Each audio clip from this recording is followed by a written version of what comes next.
मु मात्र 17 वर्ष थिली। मो स्वामी एवं तापरे मो दियर मो सहित जहा कले ताहा असह्य थिला। मु सेमानंक कार्ୟରେ असह्य भावरे कांदिली, किंतु से मो कथा सुनिले नाही। से क्रोधरे कहिले, चुप रुह, तुमे एते हैरान काहिकी करुछ? जदि टिकिए कष्ट हुए तेबे सह्य कर, सबु ठीक होइजिब। मो आखिरे जंत्रणा बहिबाकु लागिला एवं मु सह्य करिपारिली नाही। लुह बहिगला, किंतु से मोते अणदेखा करी तांको काम जारी रखिले। मु भांगी पड़िली, किंतु से मो प्रति कौनसी ध्यान देले नाही। मु कहिबाकु जाउथिली जे से मो पाटी उपरे हाथ रखी कहिले, चुप रुह, कांड बंद कर, सबु ठीक होइजिब। तापरे मो सहित एमिति किछि कले। नमस्कार बंधुगण, मोर नाम पूजा। मु दिल्ली निकटस्थ एक छोट गारे एक साधारण परिवार रे जन्म होइथिली। आमर गोटिए सान भूणी एवं मोठारु बड़ गोटिए भूणी अछि। उभय विवाहित थिले। एहा सेतेबेले घटिथिला जेतेबेले मु 17 वर्ष बयसर थिली। मो भौणीर विवाहकु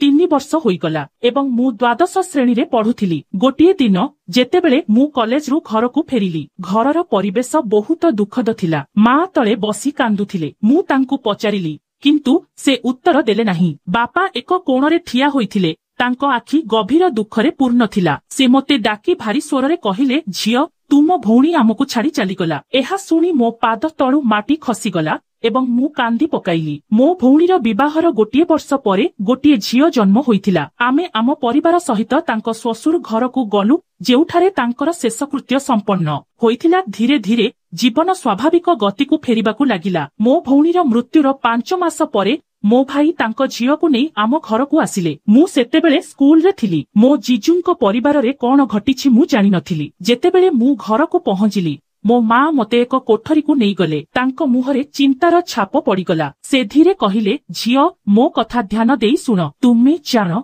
तुम भौणी आउ आम सहित नाही। तांको छोट झियोर जत्न नेबा पई केही नाहंती। तुमर जीजु पुणी थरे विवाह करुछंती, किंतु आमे भाबुथिलु जे तुमे ही एकमात्र जिए एही झियोर जीवन रक्षा करि परिबो। मु आश्चर्य होई पचारिली, किंतु मां मु किपरि करि परिबी? एक गभीर निश्वास नेई मो मां कहिले, झियो तुमको तुम जीजुंकु विवाह करिबाकु पड़िबो। एहा एक बहुत कष्टकर निष्पत्ति, किंतु एहा ही एकमात्र उपाय। झियो मना कर नाही। मु तुमको निवेदन करुछि। मो मांको आखिरे लुह आसीगला। तांको लुह देखि मोर हृदय बुड़ीगला। मो लुहकु चापी रखी मु कहिली, ठीक अछि मां, तुमे जाहा कहिबो मु ताहा करिबी। मो मां मते कुंढेई पकाई कहिले, झियो मो कथा सुनी तुमे मो हृदयरु एक विराट बोझ उठाइछ। तापरे मो मां अन्य एक कोठरी को गले। मो भौणीर मृत्युर 8 मास परे मु मोर पूर्वतन जीजु राजेश को विवाह करिथिली। मोर स्वप्न एवं इच्छा परित्यक्त होई जाइथिला।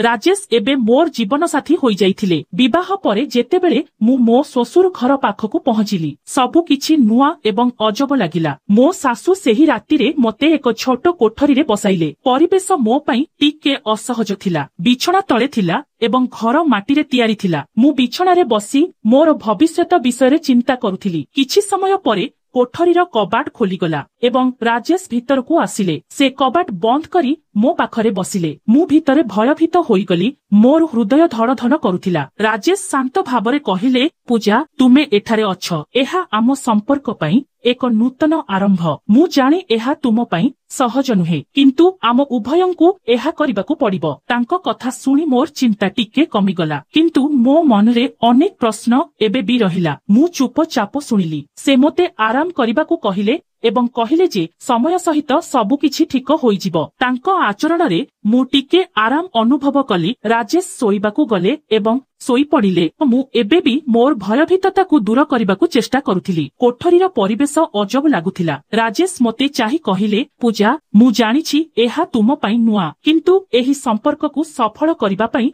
आम दुहिंकु एकाठी एहा करिबाकु पड़िबो। तांको कथा सुनी मो भितरे अनेक भावना उभान होईगला। मु मोर बंधु मानक ठारु विवाह परे जीवन विषय रे अनेक कथा सुनिथिली, किंतु मु जेउ अभिज्ञता अनुभव करुथिली ताहा भिन्न एवं कष्टकर लागुथिला। राजेश मो हाथ धरी मते आश्वस्त करिबाकु चेष्टा कले। कोठरी रे लंठनर क्षीण आलोक परिवेशकु शांत एवं गंभीर करिदेला। मु मोर स्नायु को शांत करिबाकु चेष्टा कली। राजेश कहिले, ଏହା ଆମ ସମ୍ପର୍କର ଆରମ୍ଭ ଏବଂ ମୁଁ ଚାहे आमे दुहे एहाकु सठिक भाବରେ बंचिबा। तांको कथारे एक गंभीरता एवं बुझामणा थिला जहा मोते आराम देइथिला। मु आखि बंद करी नीरवरे भगवानंकु प्रार्थना कली जे एही नूतन संपर्क आम जीवन रे खुशी आनिबो। राजेश मो पाखरे बसी कहिले, सोनाली मु जाने एही संपर्क आम पई बहुत नुआ एवं तुमे पूर्वरु केबे एपरि किछि अनुभव करिनाहम, किंतु मु चाहुछि तुमे मते संपूर्ण समर्थन करू। मु टिके द्वंद्वरे थिली, किंतु तांको कथारे किछि थिला जहा मोते शांत करिथिला। मु नर्भस थिली, मो मनरे अनेक प्रश्न एवं अस्वस्थी थिला। रातिर परिवेश मो पई नुआ एवं अनन्य थिला। मु बहुत शारीरिक जंत्रणा एवं मानसिक भावरे क्लांत थिली। सकाळे उठिबा परे मु एक अद्भुत अस्वस्थी अनुभव कली। गतकाली रातिरु एही द्वंद्व मते क्लांत करिदेला, किंतु मु निजकु एकाठी करिबाकु चेष्टा कली। मु अनुभव कली जे एही नूतन जीवनकु बुझिबा एवं सेथिरे खाप खुआइबा पई समय लागिबो। मु राजेशଙ୍କ सहित मोर संपर्ककु उन्नत करिबा पई आगकु बढ़िबाकु निष्पत्ति नेली। सकाळे मो सासु मते उठाइले। रातिर घटना परे मोर हृदय भारी होईगला। मु इच्छा कली जे मु मो मांकु एही विवाह पई मना करिथांतु, किंतु कोन घटिबो किए रोकी परिबो। एहा एबे मोर जीवन। मु धीरे धीरे मोर भाग्यकु ग्रहण करिबाकु आरंभ कली। मोर जीवन एक मेसिन परी होई जाइथिला। मु दिन बिताई घर काम करी दिन बिताइबी एवं रातिरे मु मो संपर्कर बोझ अनुभव करिबी। धीरे धीरे मु परिस्थिति को सह्य करिबा सिखिली। मु मो ससुर घरर अन्य महिला मानंकु जानिबा आरंभ कली। सेमाने सेमानंक स्वामींक सहित सेमानंकर अभिज्ञता एवं खुशी बांटिबे। सेमानंक कथाबार्ता मते दुखित करिबो, किंतु मु केबे काहा सहित मोर भावना बांटिबी नाही। मु मो जीवनर दुख निज पाखरे रखी चुपचाप सबु किछि सहिबी। मो ससुर घरर परिवेश बहुत सरल थिला। राजेश उच्च शिक्षित किंबा चाकिरी करिथिबा नथिले। फलस्वरूप घरे आर्थिक परिस्थिति अनिश्चित थिला। दिन बीतीगला एवं मु परिस्थिति सहित खाप खुआइबाकु चेष्टा कली। मु एही विश्वास पोषण करिबाकु लागिली जे प्रत्येक परिस्थिति को धैर्य एवं बुझामणा सहित मुकाबिला करिबाकु पड़िबर। आम परिवारर सबुठारु शिक्षित व्यक्ति थिले मोर ससुर रघुनाथ। से एक सरकारी स्कूल रे शिक्षक थिले एवं तांकु उत्तराधिकारी भाबरे मिलिथिबा जमी ही तांकर आयर मुख्य उत्स थिला। तथापि से तांको परिवार सहित दूरे जाइथिले। राजेशଙ୍କ जमीर अस एते कम थिला जे घर चलाइबा पई एहा उपरे निर्भर करिबा कष्टकर थिला। समय बीतीगला, किंतु आमर परिस्थिति खराब होईगला। मु 8 वर्ष धरी विवाहित थिली एवं मु एबे 26 वर्ष बयसर थिली। आमर निजर कोनोसी संतान नथिला एवं सत कहिबाकू गले मु गोटिए मध्य चाहू नथिली। मो भौणीर झियो रीता जीए एबे 12 वर्ष बयसर थिला, ताहार जत्न नेबा एक बड़ दायित्व थिला। रीता मोते मां बोली डाकुथिला एवं मु तांकु मो निज झियो परी भल पाउथिली। रीता एबे किशोर अवस्थारे थिला। तांकर व्यक्तित्व एवं बुझामणा वृद्धि पाउथिला। से जानिथिले जे मु तांकर प्रकृत मां नुहे, किंतु से मोते तांको मां भाबरे ग्रहण करिथिले। एही संपर्क आम मध्यरे एक मूल्यवान बंधनरे परिणत होइथिला। घरे परिस्थिति दिनकु दिन खराब हेउथिला। आय सीमित थिला एवं खर्च निरंतर वृद्धि पाउथिला। गोटिए दिन जेतेबेले मु गाई को खाइबाकू देबा पई सकाळु उठिली, मु एपरी किछि देखिली जहा मते स्तब्ध करिदेला। मु देखिली जे मोर दियर समीर तांको स्त्री काजलଙ୍କ सहित एक संपूर्ण भिन्न मुद्रारे ठिया होइथिले। सेमानଙ୍କ मध्यरे कोन घटुछि ताहा मु देखिबा उचित नथिला, किंतु मु खसी जाई पारिली नाही। मु किछि समय पई सबु किछि देखिबारे उपभोग कली। मु अनुभव कली जे जहा हेउना काहिकी संपर्करे सौहार्द्य एवं पारस्परिक समर्थन बजाय रखिबा अत्यंत गुरुत्वपूर्ण। सेमाने नियुक्त रहिले। मोते देखिबा मात्रे काजल हसी गाई को क्षीर दोही बाकू लागिले एवं समीर दियर बाहर को चलीगले। मु भाबिली जे सेमानंकु सेमानंकर व्यक्तिगत समय पई एका छाड़ी दिया जिबा उचित। तेणु मु घर को फेरी आसिली। जेतेबेले मु कपाट पाखरे पहुंची ताकू बंद करिबाकू जाउथिली, समीर दियर आसिले। तांकर उपस्थिति मोते टिके चमकाई देला। मु तुरंत पचारिली, दियर किछि काम अछि कि? समीर हसी कहिले, ना, मु तुम मुहरे एक अजब भाव देखिली एवं भाबिली तुमे ठीक अनुभव करुछ कि? मु तांको कथारे टिके चिपी चिपी अनुभव कली, किंतु मु एहाकू अणदेखा करी कहिली, सबु ठीक अछि दियर। से किछि समय पई अटकी गले ଏବଂ ହସି ହସି ଚାଲିଗଲେ। ସମୀରଙ୍କ କାର୍ଯ୍ୟକଳାପରେ ମୁଁ ବହୁତ ଅସହଜ ଅନୁଭବ କଲି। ସେ ମୋ ପାଖକୁ ଆସିବାକୁ ଚେଷ୍ଟା କରିବା ମାତ୍ରେ ମୁଁ ନିଜକୁ ଶାନ୍ତ କରି ଦୃଢ ଭାବରେ କହିଲି, ଦିଅର, ତୁମେ ଯାହା କରୁଛ ତାହା ଭୁଲ। ଦୟାକରି ମୋତେ ଏକା ଛାଡ଼ିଦିଅ। ସେ ମୋତେ ଅଣଦେଖା କରି ମୋତେ ଅଟକାଇବାକୁ ଚେଷ୍ଟା କଲେ। ମୁଁ ମୋର ସାହସ ହରାଇଲି ନାହିଁ। ମୁଁ ଶୀଘ୍ର ମୋ ହାତ ମୁକ୍ତ କରି ମୋ କୋଠରୀ ଆଡକୁ ଦୌଡ଼ିଲି। କବାଟ ପାଖରେ ପହଞ୍ଚି ମୁଁ ଏହାକୁ ବନ୍ଦ କରିବାକୁ ଚେଷ୍ଟା କଲି, କିନ୍ତୁ ସମୀର କବାଟକୁ ଜୋରରେ ଠେଲି ଭିତରକୁ ପଶି ଆସିଲେ। ସେହି ମୁହୂର୍ତ୍ତରେ ମୁଁ ଜାଣିପାରିଲି ନାହିଁ କଣ କରିବି। ମୁଁ ମୋର ସାହସ ସଂଗ୍ରହ କରି ଦୃଢ ଭାବରେ କହିଲି, ଦିଅର, ଏହା ଠିକ ନୁହେଁ। ତୁମର କାର୍ଯ୍ୟକଳାପ ମୋତେ ବହୁତ ଅସହଜ ଅନୁଭବ କରାଉଛି। ଦୟାକରି ଚାଲିଯାଅ। ତାଙ୍କ ମୁହଁ କିଛି ସମୟ ପାଇଁ ଚିନ୍ତା କଲା।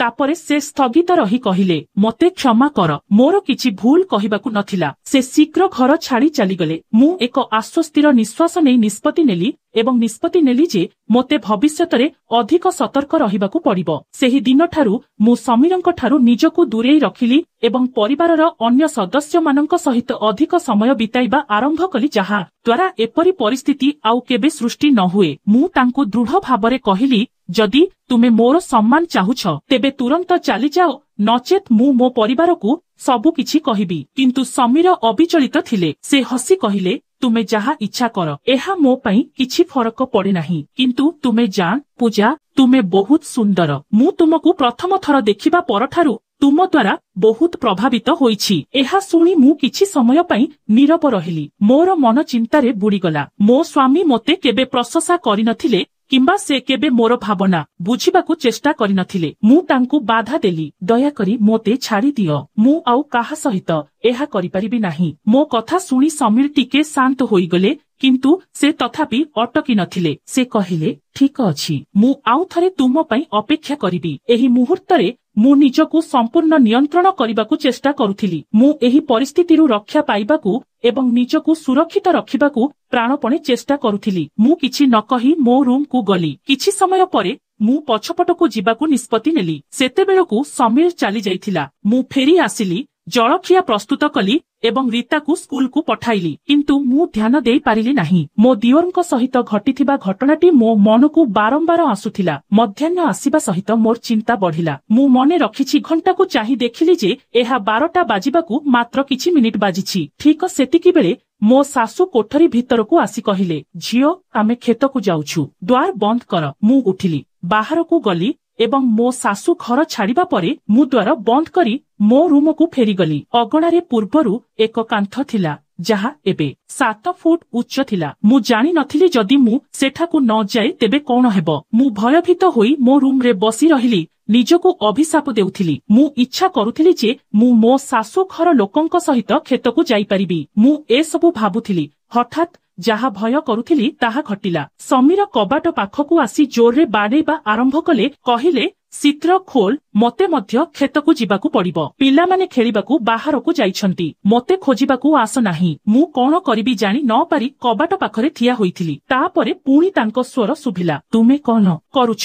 ଶୀଘ୍ର ଖୋଲ। ମୁଁ ଆଉ ସହ୍ୟ କରିପାରିଲି ନାହିଁ। ତାଙ୍କ କଥାରେ ମୋର ହୃଦୟ ଆହୁରି ଭୟଭୀତ ହୋଇଗଲା। ମୁଁ ଭୟଭୀତ ହୋଇ କୋଠରୀ ଆଡକୁ ଗଲି ଏବଂ ମୁଖ୍ୟ ଦ୍ୱାର ପାଖରେ ଠିଆ ହେଲି। ଯେତେବେଳେ ମୁଁ କବାଟ ଖୋଲିଲି, ସମୀର ଶୀଘ୍ର ଭିତରକୁ ଆସି ଖଟିଆରେ ଶୋଇପଡ଼ିଲେ। ସେ କହିଲେ, ଶୀଘ୍ର କର, କେହି ଭିତରକୁ ଆସିପାରନ୍ତି। ତାଙ୍କ କଥା ଶୁଣି ମୁଁ ଭୟଭୀତ ହୋଇ କୋଠରୀ ଭିତରକୁ ଯାଇ କବାଟ ବନ୍ଦ କରିଦେଲି। ମୁଁ ଦ୍ୱାର ବନ୍ଦ କରିଦେଲି ଏବଂ ମୁଁ ବୁଲି ପଡ଼ିବା ସମୟରେ ହଠାତ୍ ଏକ ଝଟକା ଅନୁଭବ କଲି। ସମୀର ଖଟିଆରୁ ଉଠି କହିଲେ, ଦେଖ ପୂଜା, ତୁମେ କଣ କରିଛ? ପ୍ରତ୍ୟେକ ଥର ତୁମ ବିଷୟରେ ଭାବିବା ସମୟରେ ଏହା ଘଟେ। ଏବେ ଶୀଘ୍ର ମୋର ସ୍ନାୟୁକୁ ଶାନ୍ତ କର। ମୁଁ ଚାହୁଁନଥିଲେ ମଧ୍ୟ ମୋତେ ଏସବୁ କରିବାକୁ ପଡିଲା। ସବୁ କିଛି ଶାନ୍ତ ହୋଇଗଲା ଏବଂ ତାପରେ ସେ ଶୀଘ୍ର ରୁମରୁ ବାହାରିଗଲେ। ସେ ଯିବା ସମୟରେ ସେ କହିଲେ, ଆଜି ରାତି ଘର ପଛରେ ଯେତେବେଳେ ସମସ୍ତେ ଶୋଇପଡ଼ିବେ ମୁଁ ତୁମ ପାଇଁ ଅପେକ୍ଷା କରିବି। ମୁଁ କୋଠରୀରେ ଶୋଇ ରହି ବହୁତ ସମୟ ପାଇଁ କାନ୍ଥକୁ ଚାହିଁ ରହିଲି। ତାପରେ ମୁଁ ଧୀରେ ଧୀରେ ଖଟରୁ ଉଠି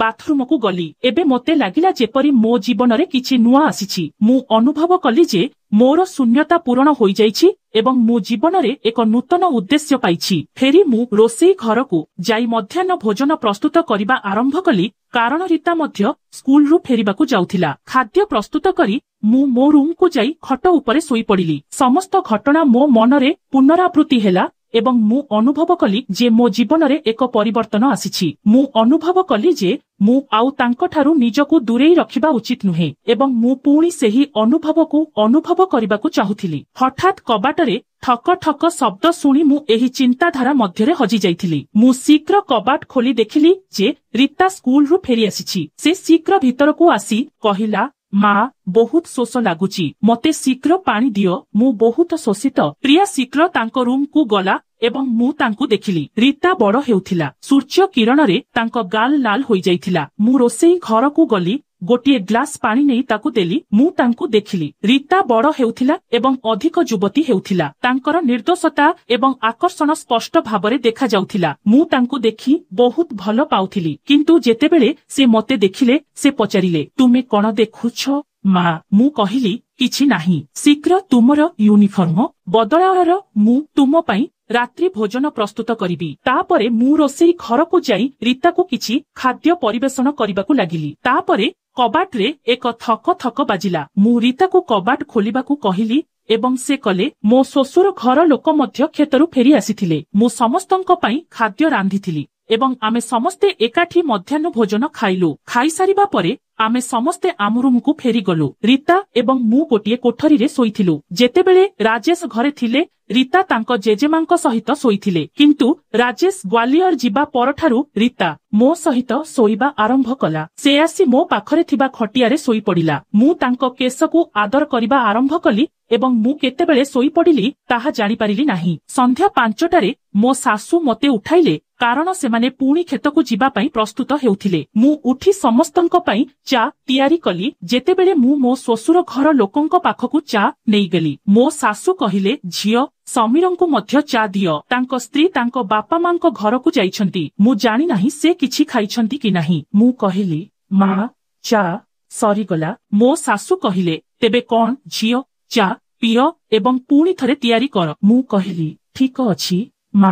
ଯେତେବେଳେ ମୋ ଶ୍ୱଶୁର ଘର ଲୋକ କ୍ଷେତକୁ ଯିବା ଆରମ୍ଭ କଲେ, ରୀତା ସେମାନଙ୍କ ସହିତ ଗଲେ। ମୁଁ ତାଙ୍କୁ ଅଟକାଇବାକୁ ଚେଷ୍ଟା କଲି କିନ୍ତୁ ସେ ସେମାନଙ୍କ ସହିତ ଯିବାକୁ ଜିଦ୍ ଧରିଲେ। ସମସ୍ତେ ଚାଲିଗଲା ପରେ ମୁଁ ପୁଣି କଣ କରିବା ଉଚିତ ସେ ବିଷୟରେ ଭାବିବା ଆରମ୍ଭ କଲି। ଯଦି ମୁଁ ଚା ପିଏ ତେବେ ସମୀର ଭାବିପାରେ ଯେ ମୁଁ ଜାଣିଶୁଣି ତାଙ୍କ ପାଖକୁ ଆସୁଛି। ତାପରେ ମୁଁ ଫାଟକ ବାହାରୁ ତାଙ୍କୁ ଚା ଦେବାକୁ ନିଷ୍ପତ୍ତି ନେଲି। ଏହା ଭାବି ମୁଁ ରୋଷେଇ ଘର ଆଡ଼କୁ ଚାଲିଗଲି। କିନ୍ତୁ ସେତେବେଳେ କେହି ଆସିବାର କୌଣସି ଆବଶ୍ୟକତା ନାହିଁ। ତୁମେ ଆଜି ତୁମର ଚା ପିଇ ମୋତେ ସନ୍ତୁଷ୍ଟ କରିଛ ଏବଂ ତୁମେ ମୋର ଭୋକ ଏବଂ ତୃଷା ଉଭୟକୁ ସନ୍ତୁଷ୍ଟ କରିଛ। ତାପରେ ସେ ଯିବାକୁ ଉଠିଲେ। ମୁଁ କବାଟ ଖୋଲିଲି ଏବଂ ସେ ଚାଲିଗଲେ। ମୁଁ ମୋ ରୁମକୁ ଫେରିଗଲି ଏବଂ ଖଟରେ ଶୋଇଗଲି। ମୁଁ ଆଜି ସମ୍ପୂର୍ଣ୍ଣ ସନ୍ତୁଷ୍ଟ ହୋଇଗଲି। ମୋର ଅନେକ ଇଚ୍ଛା ପୂରଣ ହୋଇଥିଲା ଏବଂ ମୋତେ ଲାଗିଲା ଯେପରି ମୋ ଭିତରେ କିଛି ନୂଆ ଆସିଛି। ତେଣୁ ବନ୍ଧୁଗଣ, ଆଜି ଆମର ମଜାଦାର ଏବଂ ରୋମାଣ୍ଟିକ କାହାଣୀ ଥିଲା। ଦୟାକରି ମନ୍ତବ୍ୟରେ ତୁମକୁ ଏହା କିପରି ଲାଗିଲା ଜଣାନ୍ତୁ ଏବଂ ଯଦି ତୁମେ ଏହାକୁ ଉପଭୋଗ କରିଛ ତେବେ ଭିଡିଓକୁ ଲାଇକ୍ କରିବାକୁ ଏବଂ ଚ୍ୟାନେଲକୁ ସବସ୍କ୍ରାଇବ କରିବାକୁ ଭୁଲନ୍ତୁ ନାହିଁ। ଏପରି ମଜାଦାର ଭିଡିଓ ଦେଖିବା ପାଇଁ ଆମ ସହିତ ଯୋଡ଼ି ରୁହନ୍ତୁ। ଧନ୍ୟବାଦ। ଦେଖାହେବା ଆଉ ଏକ ମଜାଦାର ଅନୁଭୂତି ପ୍ରସଙ୍ଗର କାହାଣୀରେ। ଧନ୍ୟବାଦ।